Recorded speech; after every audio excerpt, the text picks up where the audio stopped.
Buenas tardes a todas y a todos. Vamos a dar inicio a este módulo que tiene bueno, dentro del diplomado en cuestiones del módulo de comunicación política, en el diplomado de comunicación política. Y hoy, dentro del programa, tenemos este tema de la digitalidad, de la posverdad sobre todo, ¿no? Y de cómo se genera esta polarización a partir del uso de ciertos recursos digitales, ¿no? Como lo hemos confeccionado este diplomado con el maestro Rafael Caballero, la idea era y la instrucción era que pudiéramos aprovechar algunos de los materiales videográficos o videograbados con los que ya cuenta la Escuela Judicial Electoral. Así que, puesto que ya están casi al final, ¿no? Del diplomado, la recta final, la idea sería hacer ese ejercicio, ¿no? Vamos a ver uno de nuestras sesiones que tuvimos con un ex profesor de la Escuela Judicial Electoral y en donde se generó un debate a propósito de estos puntuales temas. La idea es que lo miremos y después vengamos a debatir un poco, ¿no? Sobre los conceptos que Guillermo Tenorio Cueto nos va a compartir en este video. Entonces, lo voy a dejar correr, yo voy a estar aquí atento, cualquier cosa, y terminando vamos a comentar y a resolver dudas. Muy bien. Entonces,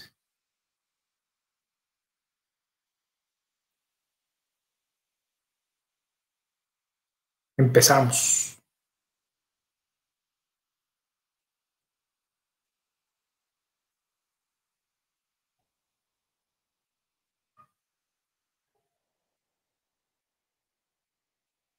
Y esfuerzo por... El día de hoy trabajaremos sobre la libertad de expresión. En ese sentido, voy a compartir en este momento una presentación que he preparado para ustedes, para que nos puedan ir siguiendo en todos estos asuntos vinculados con la libertad de expresión y podamos tener una mejor y mayor interacción si desde luego, este mecanismo virtual lo permite. Así que ya ahora mismo ustedes están viendo la presentación, la voy a poner en grande, y fíjense que he llamado esta presentación Desafíos de la libertad de expresión en los tiempos del Big Data, y esto pareciera indicar que la libertad de expresión pues como que se manifiesta de distinta manera en estos tiempos, ¿no? Eso llamaría la atención porque alguien me podría preguntar, oye, pues no es la misma libertad de expresión de la que hemos venido hablando los últimos, a lo mejor siglo y medio, 2 siglos. Bueno, hay que tener cuidado, ¿no? Hay que tener cuidado porque claramente las nuevas tecnologías pues, nos ofrecen o nos han ofrecido o nos están ofreciendo un marco diferente de cómo estamos entendiendo la libertad de expresión. Y en esto me quiero detener como punto de partida porque llama poderosamente la atención, sobre todo en estos tiempos en los que nosotros entendemos estos desarrollos tecnológicos como quizás el gran paradigma en el cual el ser humano se mueve para obtener bienestar, para obtener seguridad, ahora mismo para obtener salud, y decidimos que con un ánimo de ceder a la tecnología o de obtener de la tecnología, este bienestar, esta seguridad, esta salud, pues a lo mejor estamos dispuestos a entregar nuestra vida privada, a entregar nuestra intimidad sobre texto de este bienestar, seguridad o salud. En ese sentido, es muy importante entender cómo la libertad de expresión juega también en estas lides, ¿no? Y es muy curioso ver cómo, por ejemplo, los desarrollos de nueva tecnología han venido trabajando sobre una concepción de la libertad de expresión en la cual se muestra la misma como una especie de absoluto. Es decir, pareciera indicar que para los nuevos desarrollos tecnológicos, la libertad de expresión, y hay que decirlo tal cual, no tiene límites.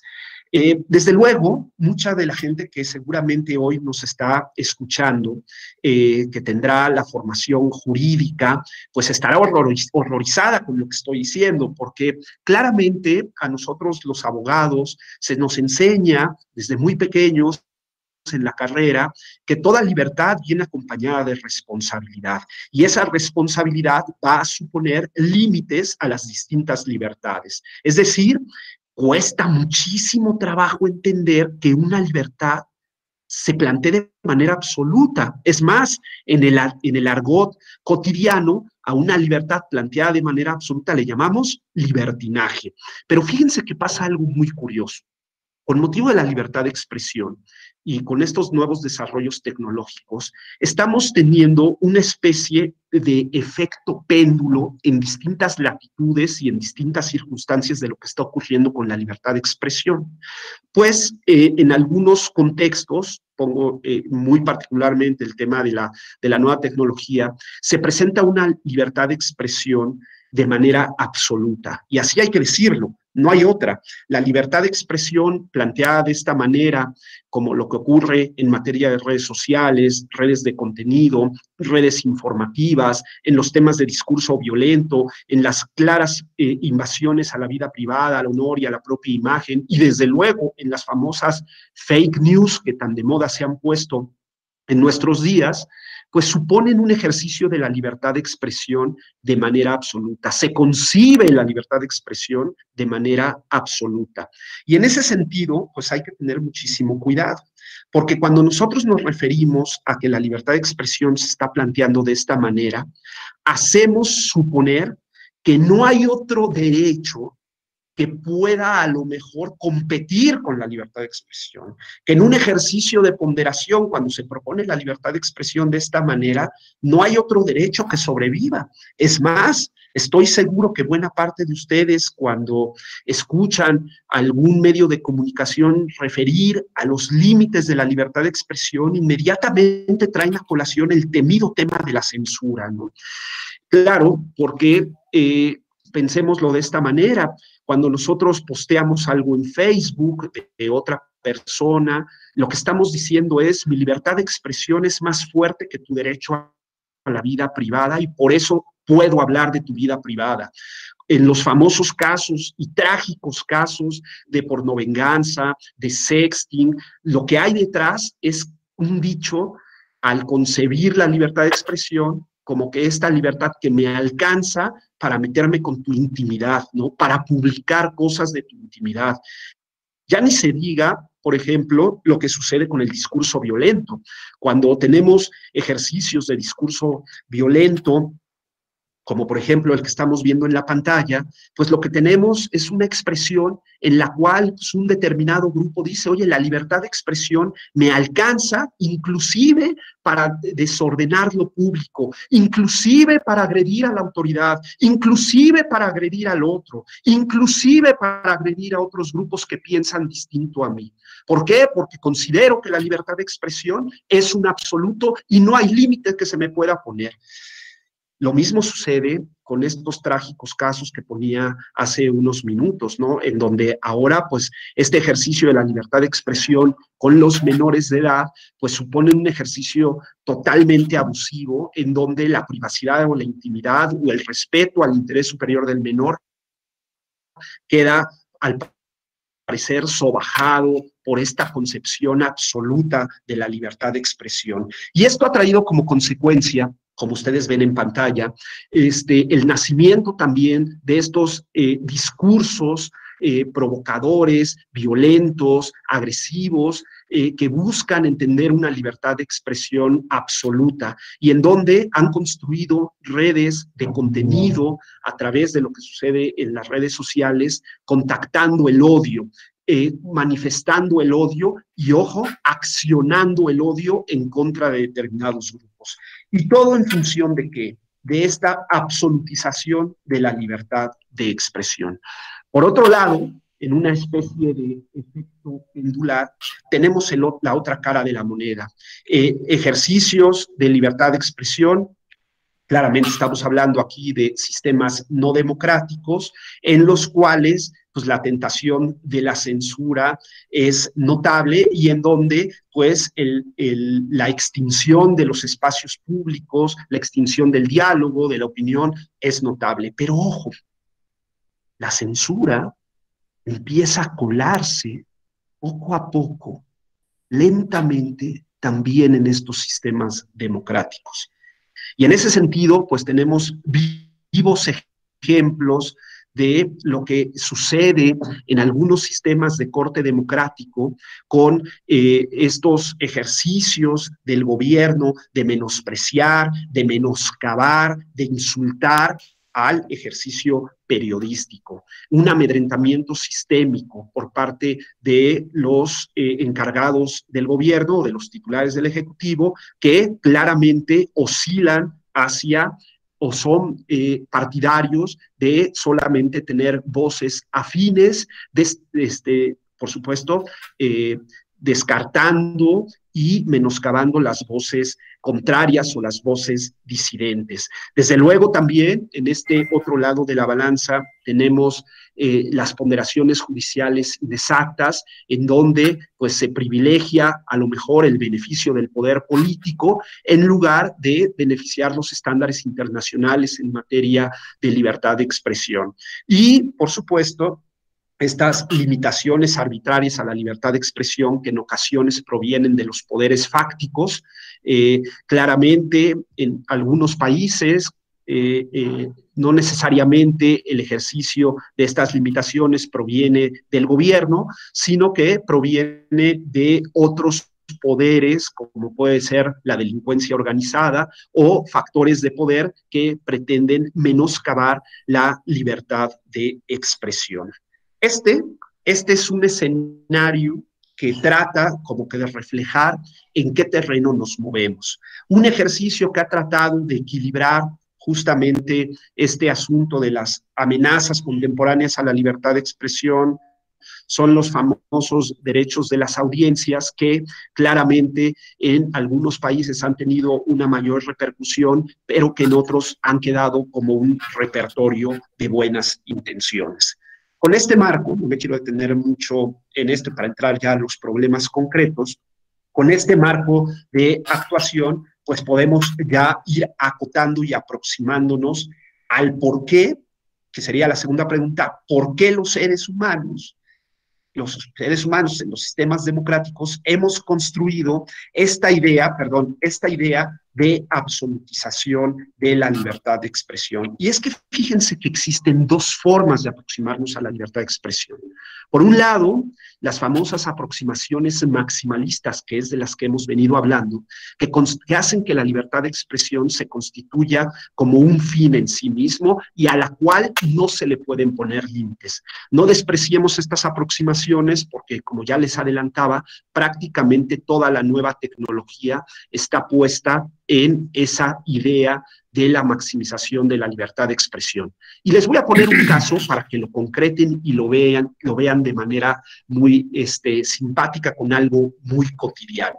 Yo estoy seguro que buena parte de los que nos están viendo y escuchando han seguramente comprado algún libro en alguna plataforma o algún producto en alguna plataforma digital, ¿no? Pensemos, por ejemplo, el caso de Amazon, en la cual pues tú entras, hay alguien que te está detectando, hay un algoritmo que te detecta tu patrón de comportamiento y supongamos que soy aficionado compro un libro de historia y por tanto el algoritmo entiende que soy aficionado a los libros de historia.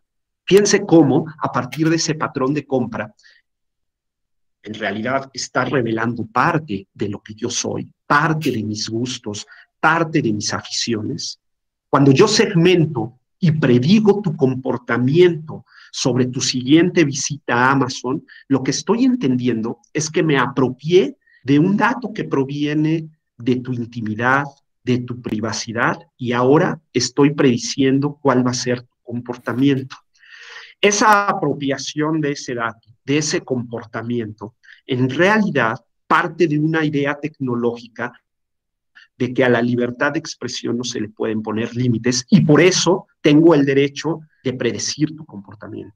¿de acuerdo? Aproximaciones maximalistas. Lo mismo sucede con tecnologías vinculadas a la geolocalización, con tecnologías vinculadas a la seguridad o con tecnologías vinculadas al consumo particular, ¿no? Desde un refrigerador que puede predecir tu comportamiento y enviar una notificación al supermercado para que se te provea la compra, hasta las más cotidianas, que son las redes sociales a las cuales tenemos acceso y que están en nuestros teléfonos de manera cotidiana. Aproximaciones maximalistas a la libertad de expresión, en la cual la misma se presenta como una libertad que no se le pueden poner límites.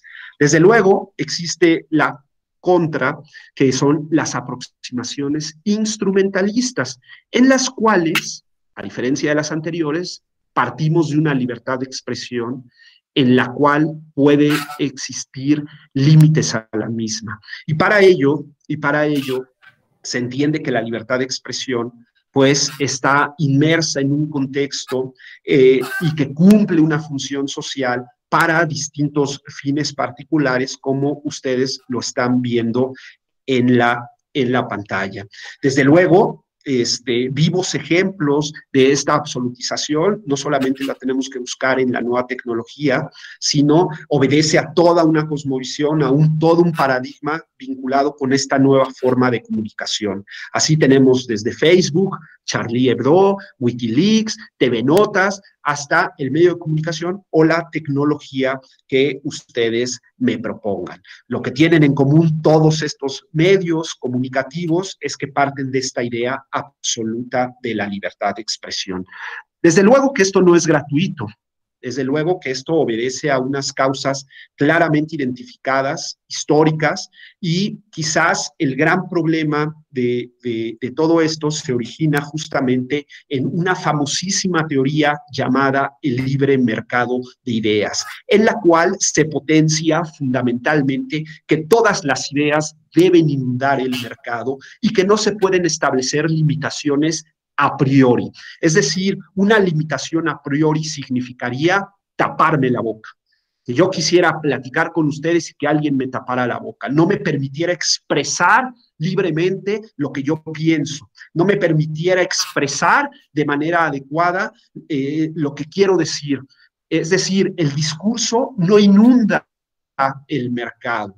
Y el libre mercado de ideas parte de que, en todo caso, las únicas limitaciones que debe proponer la libertad de expresión son las llamadas limitaciones a posteriori. Es decir, una vez que emití el discurso, una vez que dije lo que tenía que decir, puede venir algún tipo de responsabilidad. Nunca antes, porque antes significaría taparme la boca. Antes significaría cerrarme la puerta para que el discurso no pueda inundar el espacio público. Y en todo caso, solamente podemos fincar un tipo de responsabilidad después del que el discurso ha sido emitido. Desde luego, toda la concepción democrática de la libertad de expresión está vinculada a esta idea. No límites a priori, sí limitaciones y responsabilidades a posteriori. Esto nos ayuda un poco a aclarar el problema. Esta absolutización de la que hablábamos hace un minuto, con la que se entiende la libertad de expresión, parte de esta base. Desde luego, si prácticamente todos los discursos pueden inundar la libertad de expresión, casi todo, solamente hay 3 que quedan fuera, perfectamente delimitados por los estándares internacionales. Si todos los discursos pueden, luego entonces debo suponer que yo puedo decir lo que me venga en gana en uso de mi libertad de expresión, y en todo caso habrá que ver si hay una responsabilidad ulterior. Desde luego que esta teoría genera muchos problemas y nos lleva a pensar si de verdad podemos decir lo que nos venga en gana, ¿no? Para ello existió una teoría que se conoce como la teoría del tótem, que fundamentalmente se pregunta si la libertad de expresión en realidad no puede ser sujeta a límites a priori. Y esto es muy interesante, porque yo les preguntaría a ustedes, ¿en realidad la libertad de expresión me alcanza inclusive para hablar de las cosas más sagradas que cada uno de nosotros tenemos.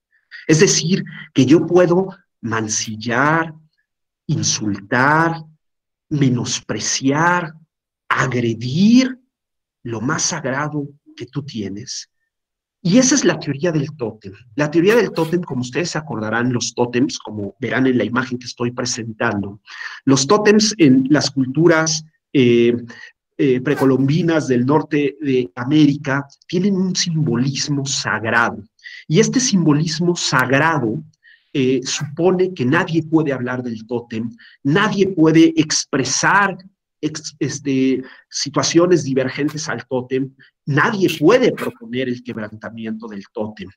Llevado esto a la libertad de expresión, cabría preguntarnos si de esos temas sagrados que todos tenemos, esos temas totémicos que todos tenemos, se puede hablar, se puede proponer el quebrantamiento, o bien se pueden incluir expresiones divergentes a los tótems que tenemos. ¿Cómo lo resuelve la teoría del tótem? Pues ellos dicen que en efecto no se pueden poner límites a priori, inclusive cuando hablamos de estos temas que consideramos totemizados a nivel individual o a nivel grupal. ¿Por qué? Porque al fin y al cabo todo ello supone una aproximación a la verdad. Claro, en realidad lo que está haciendo la teoría del tótem es eliminar por completo esta idea de los límites a priori. No hay sistema democrático que pueda o que tenga inserto en su ordenamiento jurídico limitaciones a priori a la libertad de expresión. Desde luego, que yo ya les adelantaba que eso no significa que no se puedan poner límites. Aquí me voy a adelantar un poco, y estos límites fundamentalmente la libertad de expresión los pone en tres tipos de discurso que son los que estamos viendo. Son los llamados, discursos no protegidos por la libertad de expresión. ¿Cuáles son ellos? Fundamentalmente, pornografía infantil, es decir, un pornógrafo infantil no puede alegar libertad de expresión. Segundo, propaganda de guerra y apología de odio que constituye incitación a la violencia. Aquí hay que tener cuidado porque esto no significa que necesariamente, al menos en principio, el discurso de odio no esté soportado por la libertad de expresión. Tú tienes derecho a odiar y expresar tu odio, dicen los teóricos de la libertad de expresión y el estándar internacional, pero ojo, no ese odio que incita a la violencia, ¿de acuerdo? Eso es importante tenerlo en cuenta. El odio es susceptible de ser un discurso protegido, pero no un odio que incite a la violencia. Aquí me detengo porque, como ustedes sabrán, sobre todo el año reciente, pongo el caso de México. México se sumó a la Convención Interamericana para prevenir todo tipo de discriminación y de violencia. Y ojo, parte de esta convención, ratificada por el Senado mexicano el pasado octubre, pues trata de alguna manera de la promoción de este discurso de odio, de impedir la promoción de este discurso de odio. Esto lo traigo a colación porque, si bien es cierto, el discurso general de la libertad de expresión tiene cabida este odio que se puede compartir, me parece que esta Convención Interamericana suma un elemento adicional sobre la promoción del odio, que, si quieren, con todo gusto, luego podemos profundizar más en esa parte. Y desde luego el tercer discurso no protegido, pues es la incitación directa y pública al genocidio. Desde luego que los discursos también están protegidos por su forma, hay una variedad de ítems de discursos protegidos por su forma, y quizás la parte más robusta de este estándar son los discursos protegidos por su contenido, en donde tenemos discursos especialmente protegidos, y para ampliar la gama de protección de la libertad de expresión, abarcamos el discurso chocante, ofensivo, molesto o hiriente, ¿no? Es decir, que prácticamente quitando los discursos que hemos mencionado con anterioridad, que esos ahí la libertad de expresión ni siquiera juega con ellos, Tendríamos que decir que la libertad de expresión tiene una configuración amplia con incluyendo, es decir, una presunción de cobertura a todos los discursos, incluyendo el discurso chocante, molesto, hiriente o ofensivo, y adicionalmente contiene un apartado particular sobre discursos especialmente protegidos, en donde solamente menciono, encontramos discurso político y sobre asuntos de interés público y discursos sobre funcionarios públicos en ejercicio de sus funciones y sobre candidatos a ocupar cargos públicos. ¿Por qué me detengo en ellos? Pues porque estamos en sede del Tribunal Electoral y en realidad me gustaría que si la conferencia es sobre que podamos tener una vertiente que pueda impactar directamente sobre el quehacer de este tribunal. Entonces, una vez dicho lo anterior, hemos puesto el marco general sobre la libertad de expresión, en los temas de absolutización, los temas de protección de discurso, los límites a priori, los límites a posteriori. Ahora sí, veamos cómo se concretan estas limitaciones. No sin antes decir que para el establecimiento de limitaciones a posteriori, tampoco crean que los estados pues pueden poner las limitaciones que ellos quieran. Desde luego que no, existe una metodología contemplada en los estándares internacionales que vamos a frasear como el test tripartito.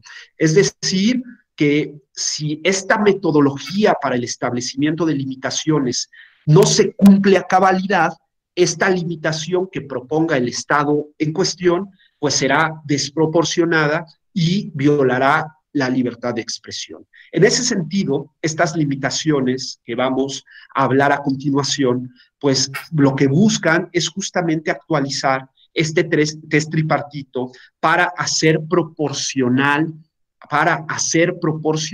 la limitación a la libertad de expresión y que no sea considerada una limitación desproporcionada o que agrede directamente a la libertad de expresión. En ese sentido, pues primero voy a hablar de las típicas, ¿no?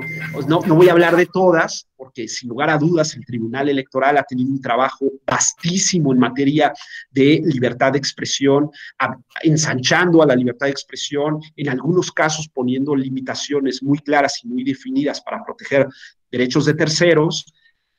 Entonces, no voy a tratar todas, solamente me voy a limitar quizás a las más relevantes para en la última diapositiva, perfilar algunas de estas de nueva tecnología que pueden incidir directamente en el trabajo del tribunal. Desde luego, es inevitable, yo sé que hace un par de días ustedes trabajaron con los temas de calumnia, pero es inevitable no hacer mención de ella porque quizás es una de las limitaciones más poderosas respecto a la libertad de expresión.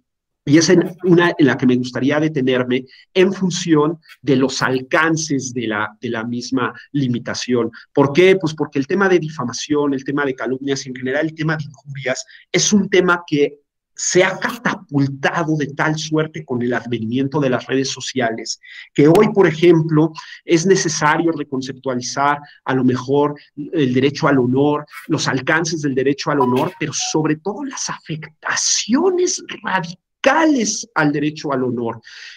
Ahora, pues, si nosotros en sede del Tribunal Electoral hablamos del margen gigantesco que debe tener un candidato para recibir críticas ácidas, agresivas, chocantes o molestas, imagínense cuando llevamos este tema, por ejemplo, al ámbito de los privados, ¿no?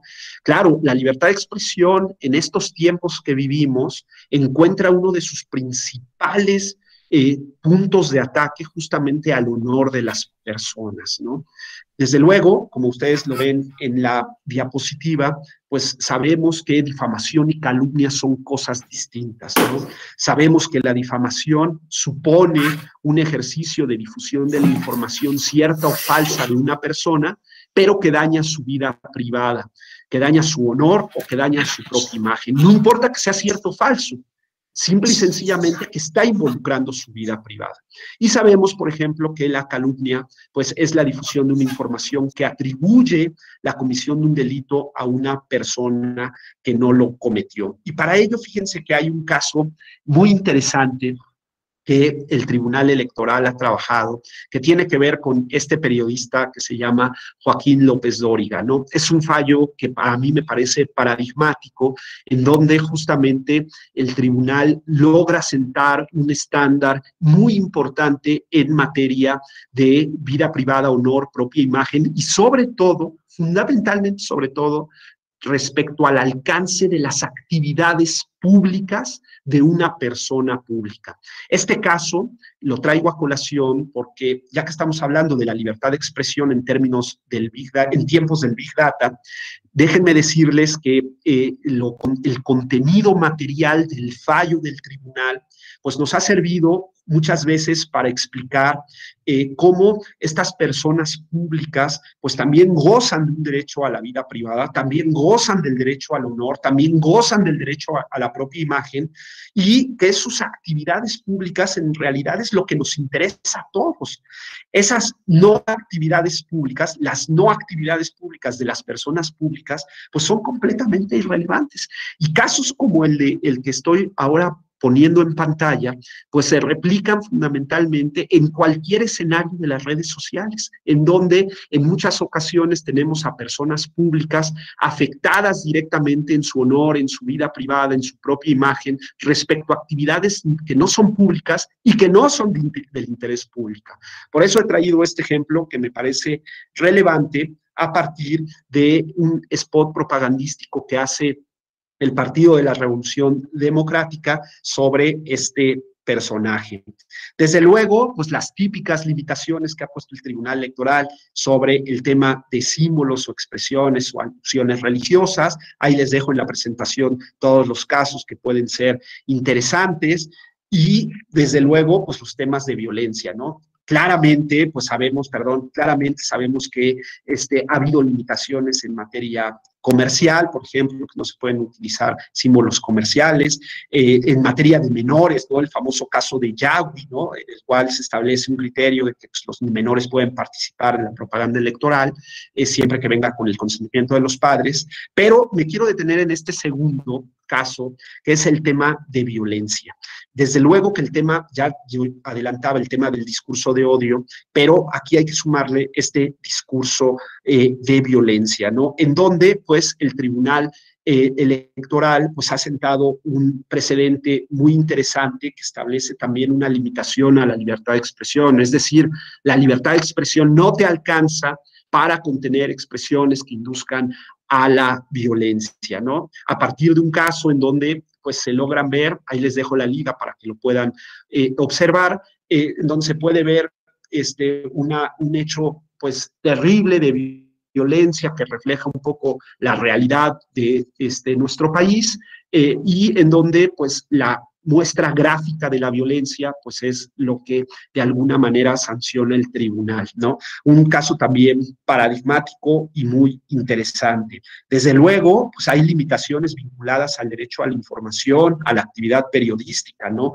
La famosa simulación de género periodístico, pues también forma parte de este enramado de protección y de limitaciones que pone el Tribunal Electoral a la libertad de expresión. Desde luego, favoreciendo siempre la libre discusión, la libre opinión, como ustedes lo están viendo en pantalla, tratando de proteger el derecho a la información, pero no significando que sea una carta abierta para hacer lo que sea, como por ejemplo el caso de la simulación de género periodístico. Ahí les dejo también la liga en la presentación para el que quiera profundizar más, pueda haber un ejemplo fehaciente de esto que estoy diciendo.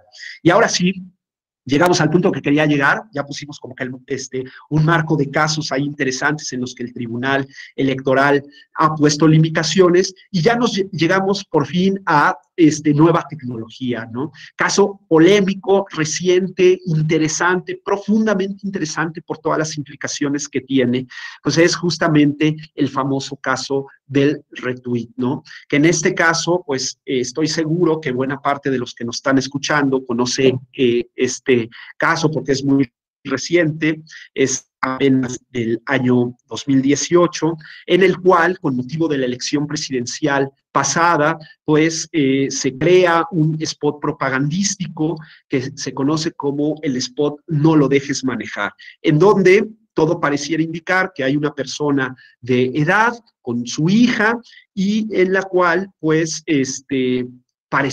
todo pareciera que el personaje que está manejando era uno de los candidatos a la presidencia y que se menoscababa o se trataba de insinuar que no tenía las facultades o capacidades suficientes para gobernar el país. Este caso lo he traído a colación porque, si bien es cierto, en la votación que hace el Tribunal Electoral, pues favorece la libre comunicación, la espontaneidad por parte de quien retuitea, ojo, no quien reproduzca, ya nos trae a colación cómo esta libertad de expresión pues empieza a suponer nuevos retos para el tribunal.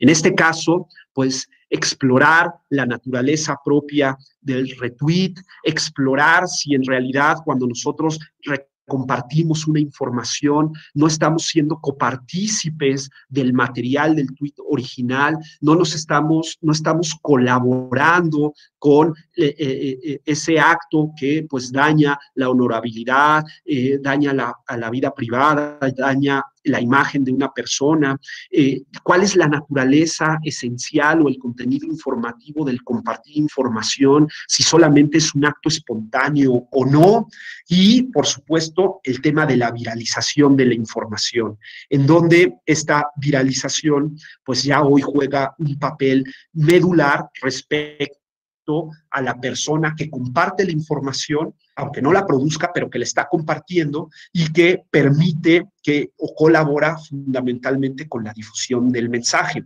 Aquí hago un paréntesis porque fíjense cómo las nuevas tecnologías ya nos plantean preguntas muy importantes, ¿no? Pues claramente no es lo mismo producción que publicación, divulgación o viralización, pero en ocasiones el que yo propague una información determinada a partir de la exponencial presencia que yo tengo en lo público, pues puede generar un daño igual que el que produce la información, ¿no? No es lo mismo que yo lo comparta con 2 amigos a que a lo mejor lo comparta con 7 millones de seguidores. Y esto, pues, tiene mucho que ver, por ejemplo, con estas personas que llamamos influencers o ahora también de nueva tendencia, pues, los famosos youtubers, ¿no? Que seguramente irán jugando un papel más protagónico en las futuras elecciones para jugar con la tendencia o la preferencia electoral de las personas. Desde luego, con esto prácticamente estoy terminando para entrar en diálogo con ustedes. Habría que preguntarnos si este futuro que vemos todavía con las nuevas tecnologías en materia de libertad de expresión, en realidad no ya es nuestro presente. Fíjense, por ejemplo, los temas de segmentación predictiva, como el famosísimo caso de Cambridge Analytica, que impacta directamente en una elección, nuevas plataformas sociales, nuevas comunidades sociales como TikTok, que claramente jugará posiblemente un papel determinante en estos nuevos votantes que se sumarán a las elecciones siguientes, hasta donde los alcances de determinados contenidos muy simpáticos, muy amenos, muy divertidos pueden generar alguna tendencia de comportamiento. Desde luego, no podemos evitar hablar de los nuevos temas de bioidentificación, ¿no? Desde segmentación a partir del reconocimiento facial, huellas digitales, hasta los temas más complejos como pueden ser estado de salud presente y futuro a partir de un reconocimiento de la salud que yo tengo para poderme presentar a una elección, ¿no? Y desde luego, ya lo adelantaba yo, el tema de los influencers. Todos estos retos que va presentando hoy o que van ensanchando a la libertad de expresión, pues tendrán un impacto determinante en la forma en la que nos comportamos, pero estando en sede del Tribunal Electoral, pues tendrán un impacto directo en los fallos de justicia que emita este tribunal en los siguientes años.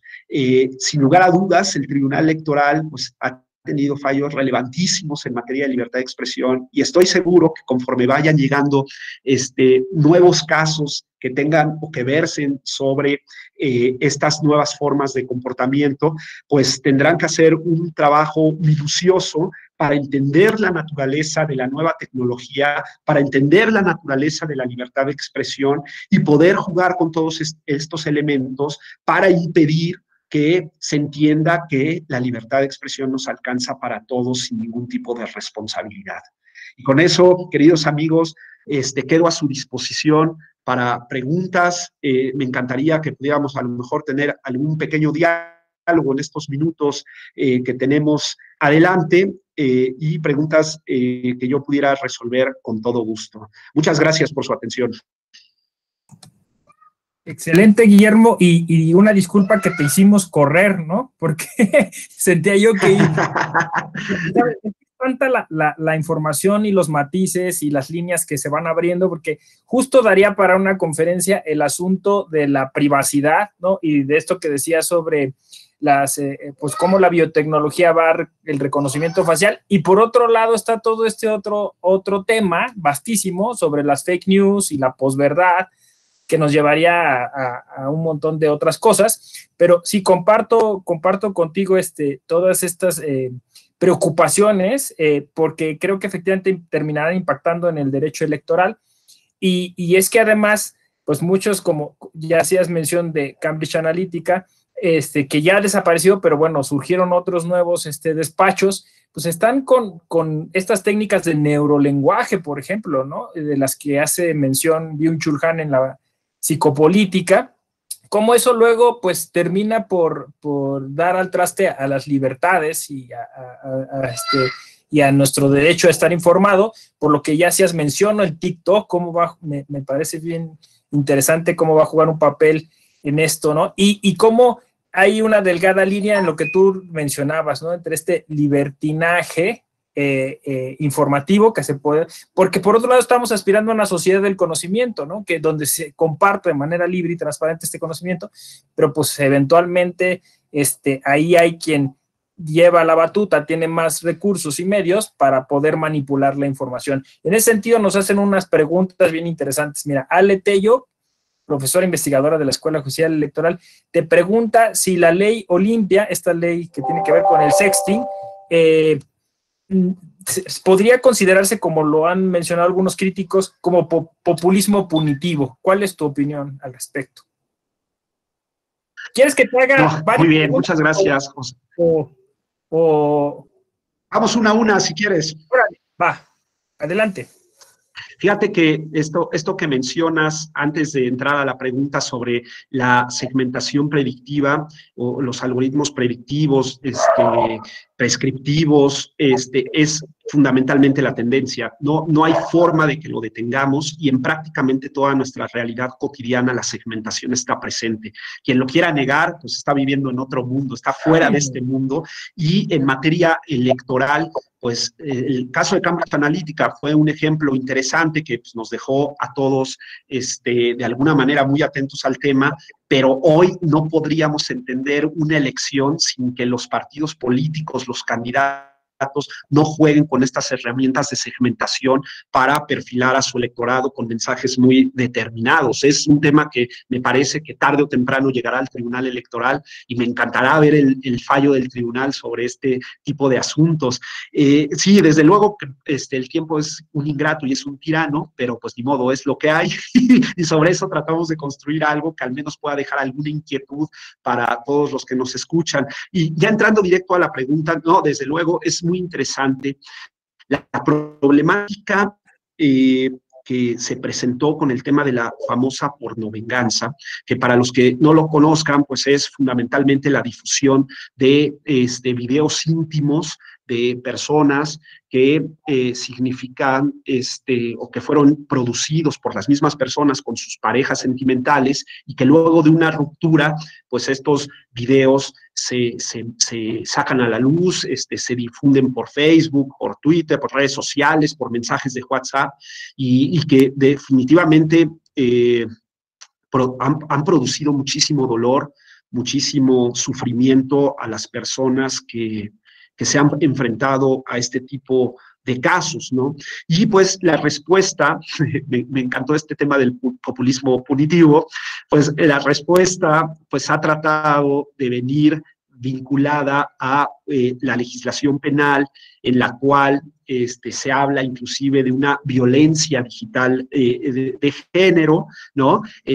Para castigar este tipo de actuar. A ver, hay que ser preciso, sin lugar a dudas tiene este componente porque ha habido claros señalamientos, sobre todo de especialistas en materia penal y en materia de derechos humanos sobre los alcances reales y la falta de técnica legislativa sobre este asunto, en donde pues claramente nos coloca sobre una especie de populismo punitivo, como lo dice la persona que lo pregunta. Pero también, pues, hay que también reconocer que este es un tema que ha venido creciendo, que sigue creciendo. Poco les podría yo decir de los temas o la cantidad de temas vinculados a este asunto que vamos recibiendo de todo el país y que pues tenía que tener una respuesta, ¿no? Qué desafortunado que no hayamos aprovechado la oportunidad para hacer un trabajo muy, muy preciso, muy concreto, muy cuidado de protección a la víctima y de una respuesta institucional a esta fenomenología y que hayamos perdido esa oportunidad solamente, perdón que lo diga así, por darle a tole con el dedo a las víctimas, ¿no?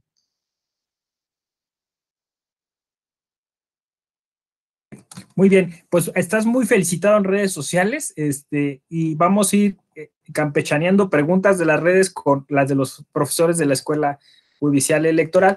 Nos preguntan en redes sociales, y felicitaciones al doctor Tenorio, ¿cuál sería la relación de estos contenidos informativos con la verdad? Y sobre el caso de Sergio Aguayo, ¿dará para un replanteamiento sobre la libertad de expresión o ni siquiera llegará a la Suprema Corte?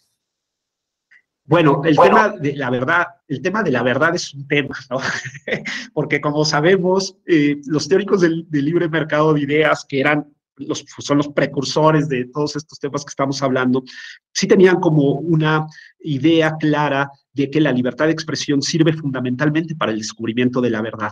Pero resulta que existe una teoría posterior que se conoce como la teoría de la veracidad de la información, en donde este asunto de la verdad se pone en duda. Y entonces, con todos los planteamientos relativistas de la época, pues se dice, perdón que lo frasee de esta manera, pero pues así se dice, ¿qué es la verdad? ¿No? ¿Qué puede hacer un periodista por acercarse a la verdad? A lo mejor solamente podemos aproximarnos a la verdad.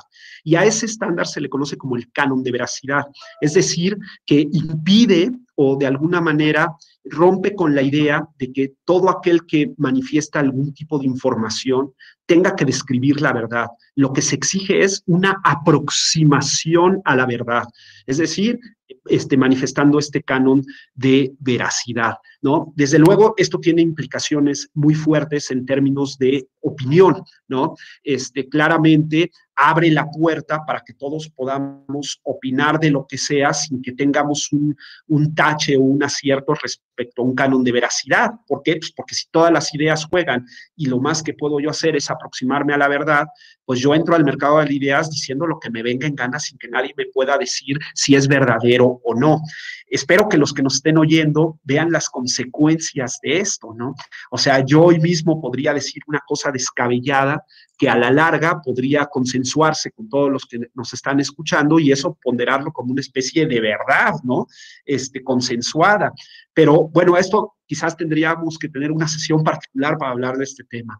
Y ya en el caso de Sergio Aguayo, pues sí, sin lugar a dudas, es una pena, es un trabajo totalmente, desde mi perspectiva, desasiado, en el cual, pues, la opinión del periodista, pues, está vinculada a hechos concretos, hechos, sobre este discurso especialmente protegido, de asuntos públicos, de interés público, sobre funcionarios públicos, y es una pena que se haya considerado como un asunto que violentaba el derecho al honor de este funcionario público, cuando en realidad estaba totalmente sujeto al estándar vivo de libertad de expresión que tienen los periodistas y a este manto protector que cubre al periodismo y a la opinión periodística sobre asuntos públicos. ¿De acuerdo? Es una pena, es un trabajo desde mi perspectiva totalmente desasiado y ojalá la sensatez, el estándar internacional en materia de libertad de expresión, el Estado de Derecho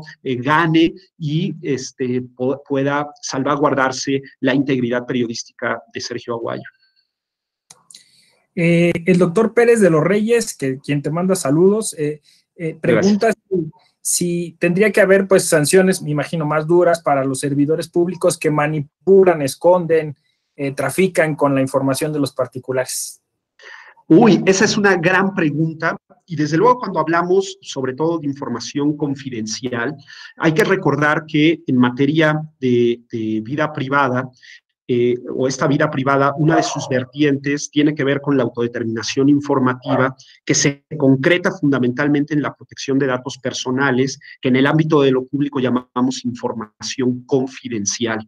Y desde luego que en esa materia creo que todavía hay mucho por hacer respecto al manejo que hacen desafortunadamente funcionarios públicos de bases de datos en donde pues está vinculada nuestra información personal, ¿no? Desde luego que hay sanciones previstas en las leyes administrativas, pero claramente no son equiparables a lo que sucede, por ejemplo, en el ámbito de lo privado, en donde, por ejemplo, para darles un dato, una multa para alguien que trafica indebidamente bases de datos, más allá de la sanción penal, pues puede constituir una multa millonaria, ¿no?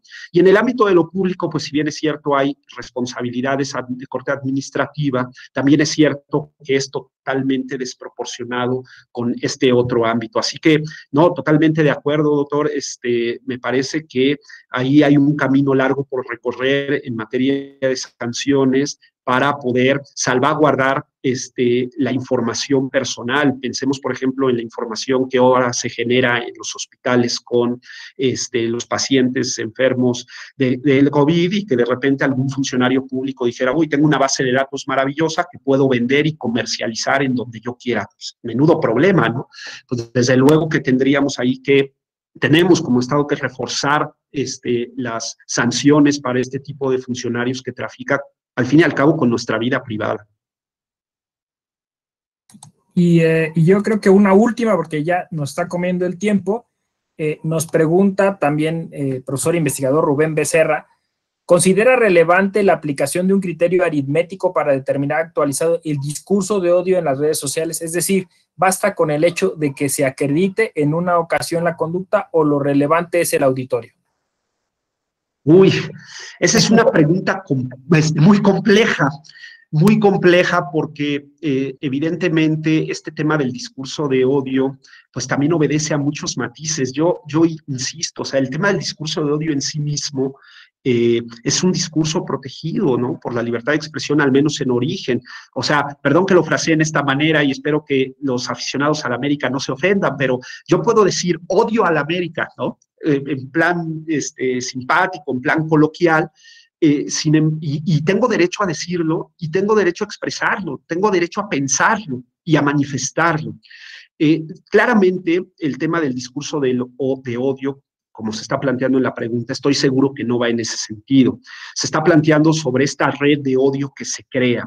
Y ahí es donde últimamente yo les recomiendo a quien hace la pregunta un libro maravilloso de un autor que se llama Ariel Kaufman, que está vinculado, que se llama Odium Dicta, y lo que hace es justamente sistematizar todos los tipos de discurso de odio que se dan en redes sociales. Es un libro maravilloso, pero atacando directamente a la pregunta, me parece que ahí hay que hacer muchas distinciones, no solamente de ese discurso de odio que incita a la violencia contra una persona, puede ser contra un grupo. Entonces, ¿cuántos mensajes? Claramente el discurso de odio que incita a la violencia, pues inmediatamente es fácil detectable y con uno basta, ¿no? Ese discurso que llama a matar a una persona, a agredir a un grupo, pues es un discurso de odio con la incitación a la violencia. Pero ¿qué pasa con los discursos de odio que se vuelven sistemáticos, ¿no? Entonces, si decimos que el discurso de odio sobrevive, con uno solo que yo manifieste, pues no bastaría, sino tendría que existir una especie de sistemática de construcción del discurso de odio en la que claramente podemos ver un conjunto de manifestaciones que están estereotipando, por ejemplo, a un grupo, pero eso no lo podemos ver hasta que hay varias manifestaciones de ese odio. Entonces, ahí solamente me gustaría decir que pues hay que matizar y es un tema todavía abierto que se ha tratado de resolver con el tema de estereotipación a partir de varios mensajes, pero que no se resuelve necesariamente con uno solo, ¿no? Sí, efectivamente, como bien dices, el discurso pues se establece a lo largo de una línea de tiempo, pero qué interesante porque efectivamente desmontar estos discursos es muy complicado y luego está, pues me imagino, todo en materia de prueba, ¿no? Qué difícil también probar el discurso de odio. Oye, Guillermo, pues te agradecemos mucho. Hay otras preguntas, pero obviamente esto te llevaría más tiempo. Yo creo que te las hacemos llegar a través Buenísimo. del correo electrónico y luego ya sí les respondes a la gente. Te siguen felicitando. Yo creo que este tema da para otra sesión, otra reunión. Ya sabes que esta es tu casa. Gracias, una bonita jornada y pues despedimos a quien nos siguió a través de redes sociales y de nuestras plataformas. Gracias, Guillermo. Si quieres agregar algo al final.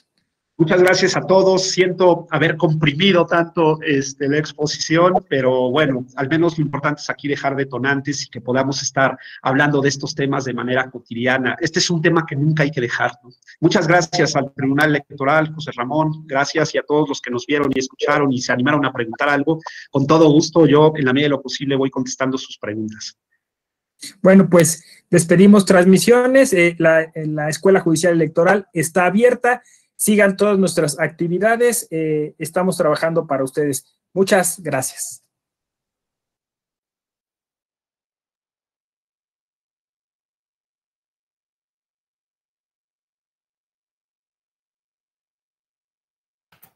Es como viajar en el tiempo, ¿no? Parece que fue hace tanto, pero fue hace poquito, pero todavía era cuando iniciamos y muchas cosas estaban cerradas y por eso la expresión era la escuela judicial sigue abierta, ¿no? Porque no se sabía quién iba a hacer qué cosas, estábamos todos confinados, pero de todas maneras nosotros seguíamos haciendo estos eventos, pero entonces parece tan cerca, parece tan lejos, qué curioso. Bueno, amigas y amigos, es súper didáctico Guillermo y y lo describió perfectamente, bueno, pues el tema que le tocaba abordar, que es un tema que condensa mucho de lo que ustedes han visto aquí. Exacto, dice Verónica, te metes tanto a la conferencia que contestas como si fuera ahorita en línea, ¿no? Sí, exacto. Ya se desdibujan, ¿no? Los tiempos, ¿no? El tiempo es relativo. Sí, parece todo. O sea, claro, alguien que podría efectivamente pasar, grabar. De hecho, esa había sido una de las ideas, dar la clase, grabar como se graban, pues después repetirlas, ¿no? Pero al final todas nuestras clases han sido siempre presenciales, solo en algunos casos rescatamos algún material interesante como es el del día de hoy. Entonces, bueno, nada más la idea sería contestar alguna pregunta, hacer algunos comentarios en torno a lo que dice Guillermo Tenorio. Trata muchísimos temas, es muy amplio, trata de hablar, aunque el título es sobre la libertad de expresión en los tiempos del Big Data, pues habla de posverdad, habla de fake news, habla de todos estos casos que el tribunal ha ha atendido a propósito de publicidad con menores, a propósito de marcas comerciales en campañas, discursos de odio, calumnia, difamación, ¿no? Y casi abarca, me parece, todos los temas, ¿no? TikTok, que empezaba, ¿no? Y que ahora pues ya es como muy recurrente, y en las últimas campañas de la última elección pues fue casi el recurso mucho más utilizado. Ya podríamos hablar de los efectos del uso del TikTok en el modelo de comunicación político digital, y así se va, ¿no? O sea, atendiendo cada uno de los puntos, incluso en las preguntas, todavía complementa con el caso de Sergio Aguayo, que sigue pendiente de resolución en la Suprema Corte, que una cosa que parecía inaudita o gravísima, ¿no? Que a un comunicador se le impusiera una multa de ese pelo, ¿no? 10 millones de pesos para que, solo por escribir en una columna contra un político, ¿no? Y digamos, de esa conferencia a hoy, me parece, claro, es muy poco tiempo, las cosas siguen inciertas, ¿no? Es decir, sigue habiendo una tendencia, como una idea de que se deberían de lo que al principio destaca muy bien Guillermo, una tendencia a que se censure más, y que en la digitalidad también se tenga unos controles, y por ahí está siempre como el run, ¿no? De que viene una reforma, de que se está pretendiendo hacer esto, que se quiere de alguna forma restringir los comentarios o la libertad de expresión. Ya también Guillermo apunta que tampoco se trata de una libertad absoluta, ¿no? Pero que sí, pues que sí es necesario pensar cada caso, y poco a poco cómo podemos desarrollar un modelo de comunicación política que sea responsable, ¿no? Él dice algo así: los abogados nos han enseñado que junto con un derecho viene una obligación, ¿no? Y ahora toca hablar de esas obligaciones. ¿Qué obligaciones tenemos? Y creo que después eso lo va aterrizando en ejemplos muy concretos, como el caso de la viralización de alguna noticia que ya le tocó al Tribunal Electoral atender, ¿no? Porque ¿qué tanta responsabilidad tenemos en retuitear, ¿no? Es algo espontáneo, puede ser incluso, es que volvemos a cada caso, ¿no? O sea, muchas veces a lo mejor sí es espontáneo, pero también depende de quién lo haga, depende en qué contexto, ¿no? Bueno, hoy hablamos incluso de bots, o sea, es decir, programas creados ex profeso para simular que hay una viralización, y obviamente simular que hay un apoyo masivo hacia una cierta idea o político. Y seguimos un poco ahí en el tema, ¿no? Me da mucho gusto que ustedes estén, o sea, que sea un diplomado exitoso, que haya bastantes personas conectadas, estén la mayoría con sus cámaras encendidas, porque eso habla del interés, o sea, es decir, es un tema de vanguardia. Como dice Guillermo, el futuro nos alcanzó, el futuro es el presente, creo que así lo pone en una diapositiva.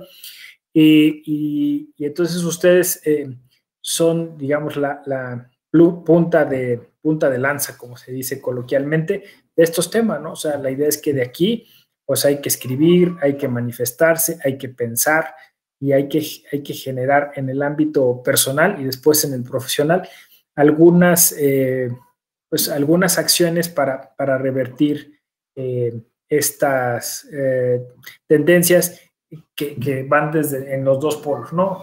Una libertad absoluta que impide de alguna manera dirigir hacia buen puerto el modelo de comunicación política, o por el otro una censura extrema que impide o genera que no nos manifestemos, y entonces coarta esa libertad, y de alguna forma la coarta también nuestra posibilidad de generar un criterio, una opinión pública respecto de los temas de comunicación política, ¿no?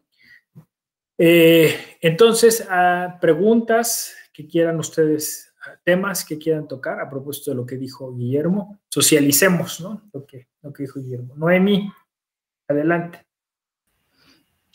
Buenas tardes, gracias, maestro. Bueno, yo ando un poco confundida con el criterio del retweet, porque en algunos casos sí se considera que que no hay responsabilidad porque no eres el autor del tweet original, pero en otros casos que he visto cuando se comparte en Facebook, entonces sí eres responsable. Entonces, vaya, a lo mejor algunas contradicciones de criterio puede ser, por eso le comento que ando medio confundida, porque en unos asuntos sí se le atribuye responsabilidad a quien compartió ese contenido, ya sea en Twitter o en cualquier otra red, y en otros casos no. Entonces sí me gustaría escuchar su opinión, maestro. Sí, digamos que la disparidad viene por la red social, ¿no? Yo creo que se debe todavía conocer más profundamente el modo en que cada red social funciona. Además, las redes sociales, si ustedes se han dado cuenta, de ese momento en el que Guillermo habla a hoy, han tenido muchas modificaciones, ¿no? Por ejemplo, ustedes se acordarán de la reciente modificación de términos en el contrato de adhesión de WhatsApp, hizo que mucha gente migrara hacia Telegram, ¿no? Porque WhatsApp se asociaría con Facebook, entonces empezaría pues este cifrado de datos, pero de alguna forma también los términos permitían que cierto tipo de información sí pudiera ser analizada por la empresa, ¿no? Cuando antes pues era solo personal. Entonces, justo eso, es que requerimos de especialistas que estén pendientes de estos cambios en los términos del uso de estas plataformas y entonces un conocimiento, voy a decirlo así, superficial de ambas redes lleva a pensar que Twitter es una red mucho más espontánea, más dinámica y que supuestamente el retweet no, o sea, a diferencia de Facebook, donde es un like, ¿no? o incluso una reacción que puede ser distinta, tendrían de alguna forma como un efecto diferente en los seguidores o repercutiría en la difusión de una noticia falsa de un modo distinto, ¿no? Entonces, digamos que equivalente al Twitter, el retweet o el like, y en Facebook está la reacción, pero ya compartir, o sea, compartir significa en Facebook al menos, ¿no? O sea, asumir asumirse parte de ese grupo, de esa red social, ¿no? O sea, pero son al final de cuentas, es como dices, ¿no? Criterios. Es decir, para alguien puede ser lo mismo, para alguien puede ser distinto, ¿no? Incluso generacionalmente, me parece que Facebook, o sea, tiene otras dinámicas, acepta mucho más contenido, Twitter es mucho más sintético, así que Facebook da posibilidad a debates mucho más amplios, más largos, y Twitter incluso puede exacerbar las pasiones políticas de manera más veloz que lo hace Facebook. Pero insisto, sí, son criterios que al final tendrán,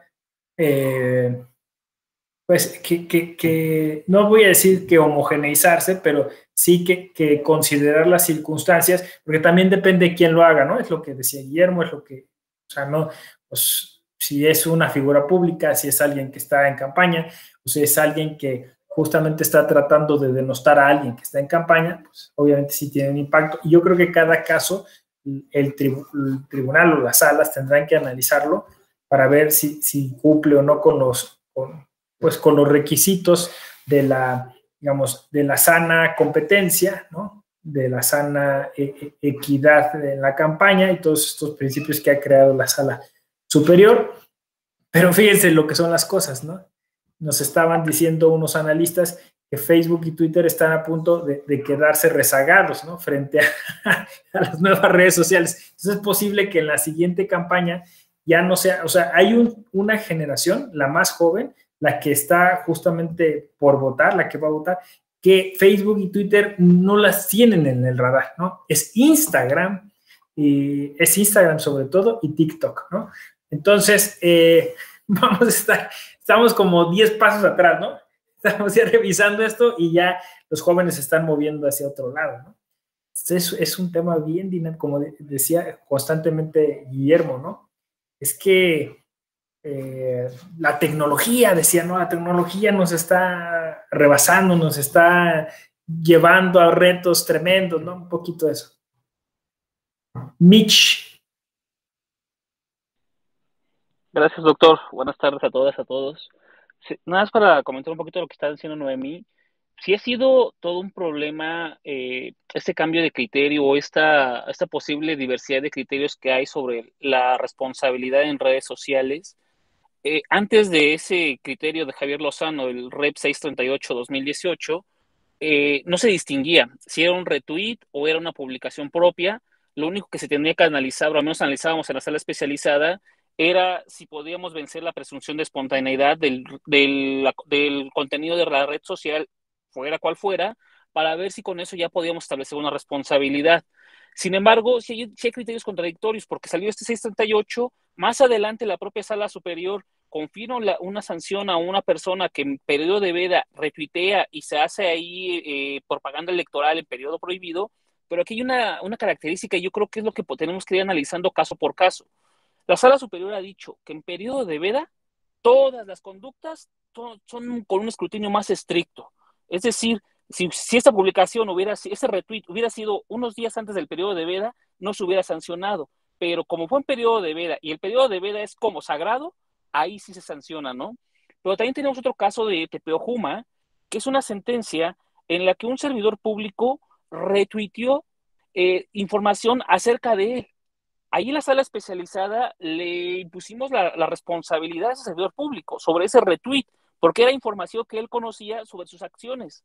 La sala superior incluso intentó anular, o sea, confirmó esa parte de la sentencia de la especializada y en una sentencia de nulidad le dio casi para anular la elección. De hecho, fue un criterio mayoritario, pero por una cuestión de símbolos religiosos que ya no se llevó a cabo.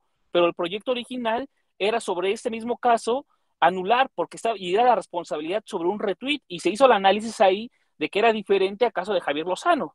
O sea, y realmente el caso de Javier Lozano creo que es atípico porque se hizo un análisis específico y la sala superior incluso dejó de analizar el contenido del discurso discriminatorio que se estaba sancionando. Dijo, no, hubo una cuestión de forma que en ese caso es el medio a través del cual se comete la conducta.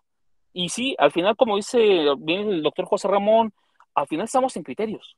Aquí es realmente hacia dónde nos vamos a ir, hacia dónde, al menos a nivel federal, lo que se ha venido manejando, la premisa del tribunal es hay que proteger la libertad de expresión, hay que maximizar el ejercicio de este derecho y solamente en casos excepcionales hacer la restricción.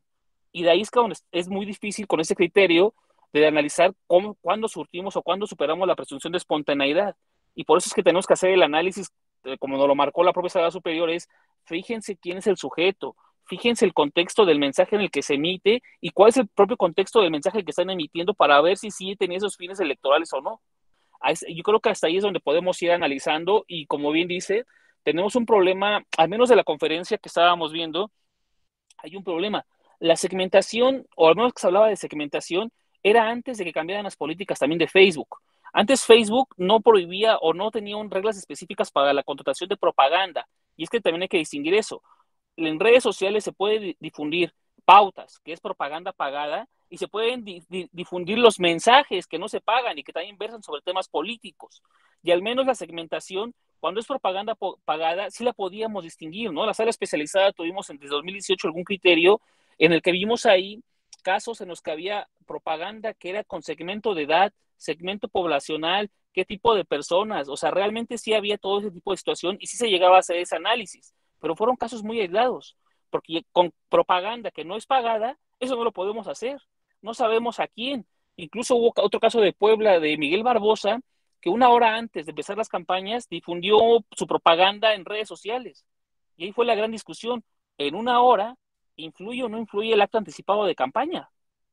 O sea, realmente en las redes sociales se pudo no tener orquestar todo un acto anticipado sistemático con que al community manager se le ocurrió una hora antes de empezar las campañas, pues publicar para irse a dormir, ¿no? O sea, y dejó la propaganda difundiéndose y cuánta gente la vio, cuánta gente no la vieron gente del Estado. O sea, eso es el problema que nos implica el análisis de redes sociales. Sala Superior confirmó que sea un acto anticipado de campaña, pero te quedas con la duda de ¿y cómo?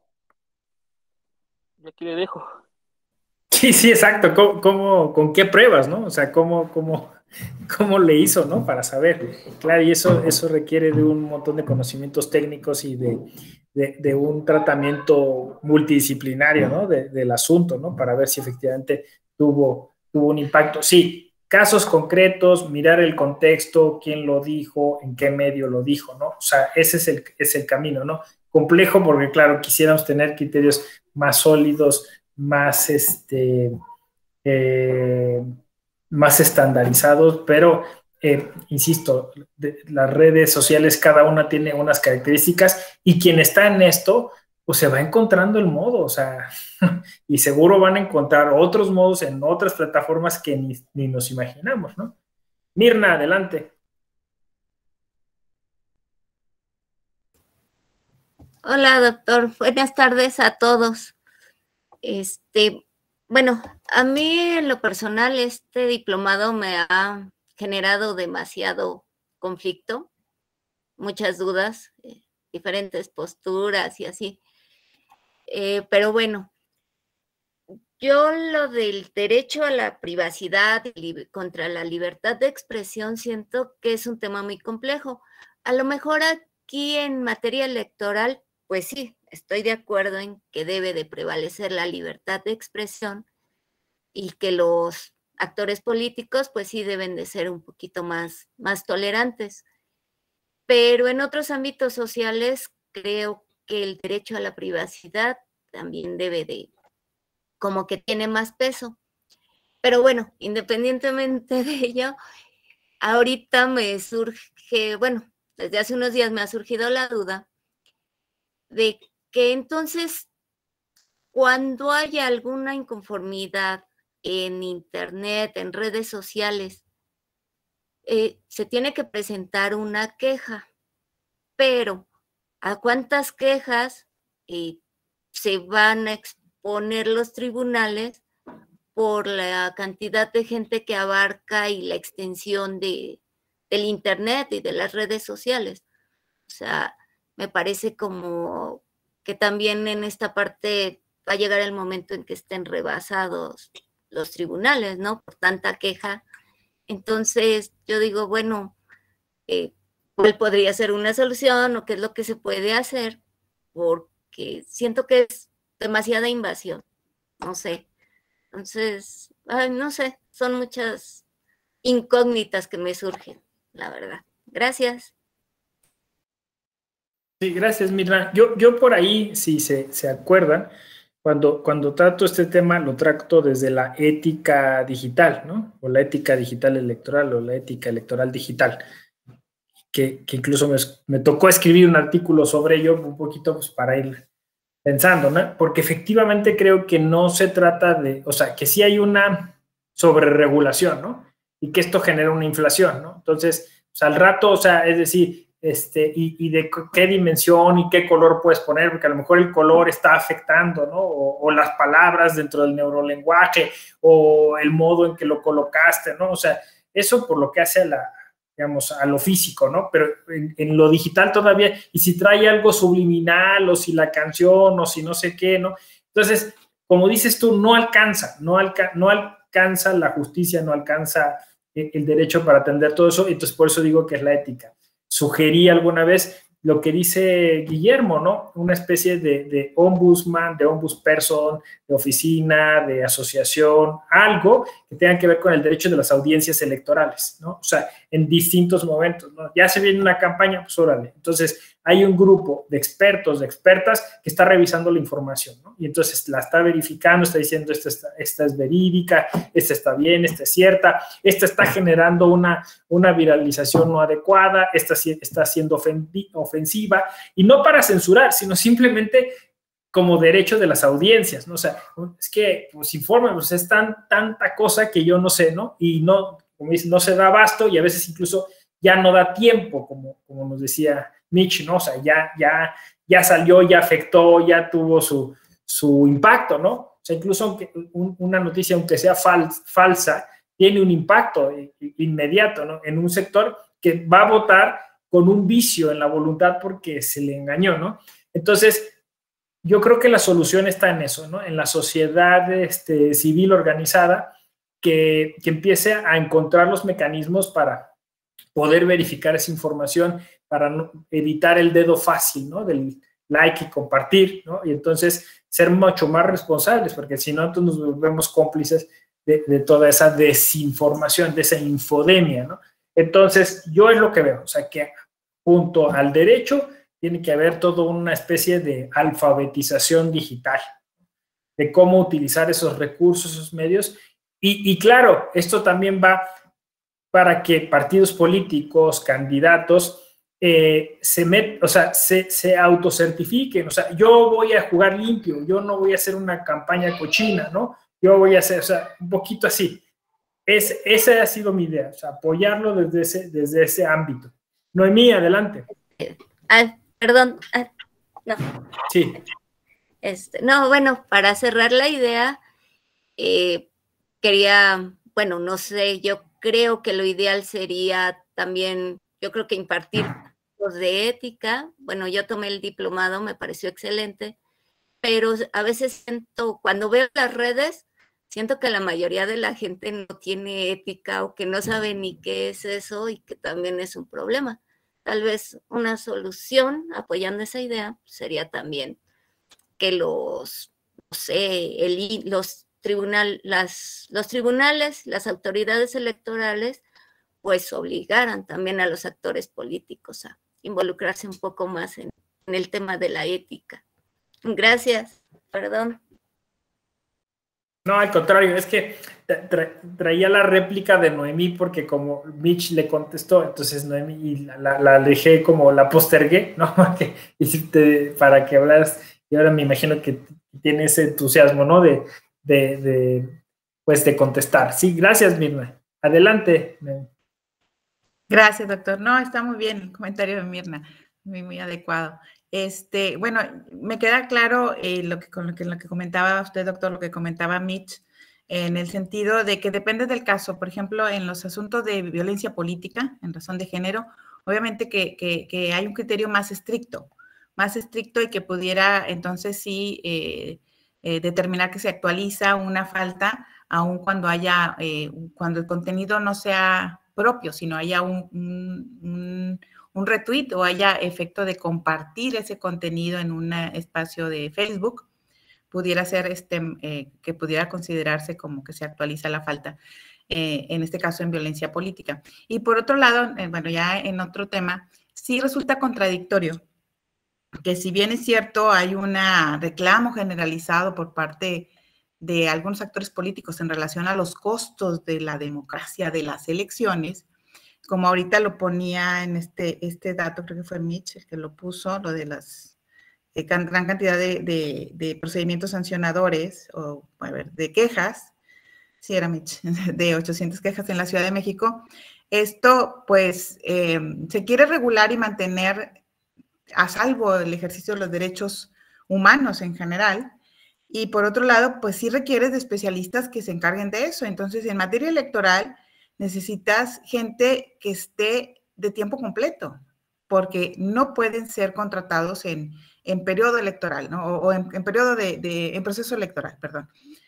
Porque no es posible, o sea, si no, no vas a formar especialistas, que sean solo trabajadores temporales, y eso genera un gasto muy alto, porque son especialistas que obviamente que por la naturaleza de la función que realizan, pues no van a dedicar su vida por un salario muy bajo, y es un problema que hay tanto en todas las entidades de poco presupuesto y la gran cantidad de denuncias que se presentan a través de la vía de procedimiento, o sea, se resuelven a través de una vía de procedimiento sancionador. En el caso de Tamaulipas, es de los institutos electorales locales que resuelve en la autoridad administrativa es la que resuelve los procedimientos sancionadores. Entonces, además de que hay especialistas en el tribunal local, hay especialistas en el instituto electoral local, y eso encarece el costo de las elecciones. Entonces, esto es un contrasentido, o sea, si regulas más, necesitas más recursos, y entonces, ¿hacia dónde vamos? Ese sería el cuestionamiento. Gracias. Sí, exacto. ¿Hacia dónde vamos? Dices muy bien, ¿no? Yo creo que hoy no hay una discusión trascendente de estos temas. A ver, es una hipótesis mía, ¿eh? Yo creo que por eso el énfasis que hace Guillermo, el énfasis que hago yo, ¿no? El futuro nos alcanzó. Yo creo, todavía me toca en muchos foros hablar y me dicen, no, eso falta mucho, todavía la tecnología no es tan común, ¿no? En nuestro país, la brecha digital es muchísima, ¿no? De aquí a que en las comunidades indígenas tengan dispositivos móviles. Yo lo veo ya a la vuelta de la esquina. Lo veo en la sierra, la gente está con las antenas aéreas, lo he dicho muchas veces, ¿no? Se han abaratado los costos, con la pandemia hubo un boom de fibra óptica. Yo lo veo muy cercano, sobre todo para generaciones jóvenes, que son los que van a decidir el futuro de este país, ¿no? Entonces, quizás sea una cosa generacional así de que, es que la tecnología no es como lo mío, ¿no? No le entiendo mucho. Por eso veo con muy buenos ojos que ustedes estén aquí. O sea, que estén aquí esta tarde pensando sobre estos temas, porque eso da esperanza, ¿no? Da esperanza para que entonces empecemos a discutir los temas seriamente y empecemos a generar investigación científica, discusión, artículos de blog, podcast, todo para sugerir cosas, ¿no? Aquí Mitch mismo nos lo decía, ¿no? O sea, nosotros constantemente en sala especializada estábamos buscando qué hacer, ¿no? Sugerir criterios a los propios magistrados, porque pues, al parecer a veces la propia inercia, pues responde así, pero no vemos como, o sea, lo vemos a corto plazo, no lo vemos a mediano, a largo plazo, ¿no? O sea, ¿qué es lo que queremos, no? Entonces, yo creo que sí, obviamente tienen que ir a la par el derecho, las decisiones judiciales, junto con lo otro, ¿no? Con la ética. Porque si no, no hay forma, ¿no? O sea, si de todos modos seguimos pensando que recurso que tengamos, instrumento que tengamos, herramienta que tengamos, es para lograr el cargo a toda costa, lograr ganar la elección como sea, cargándose el sistema, trastocando el modelo de comunicación política, difamando, así que echando mentiras. Entonces no hay manera, ¿no? O sea, vamos a poner candados, lo que sea, y van a descubrir la forma. Entonces, se trata, yo creo, de jugar limpio, y de jugar limpio dentro de la digitalidad, utilizar la digitalidad para crear una ciudadanía digital más responsable, mejor informada, más madura, ¿no? Porque ¿qué madurez va a haber en, voto por ese porque baila chistoso, ¿no? No eso, no, ese no es el punto, ¿no? Tenemos que volvernos una democracia más exigente, ¿no? O sea, y pedir ideas, pedir argumentos razonables, ¿no? Que las polémicas, que los debates políticos se generen a partir de ideas, no de descalificaciones personales, ¿no?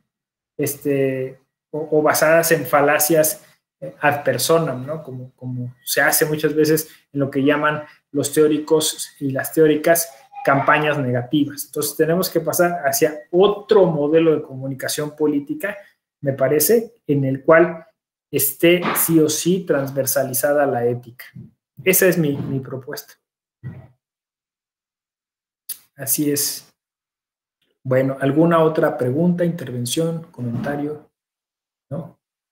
Bueno, pues hasta aquí lo estaríamos dejando. Me dio mucho gusto estar esta tarde con ustedes. Gracias por conectarse. Les deseo una feliz tarde-noche. Cuídense y nos vemos a la próxima. Gracias. Gracias, hasta luego. Gracias, doctora. Hasta luego. Buenas noches para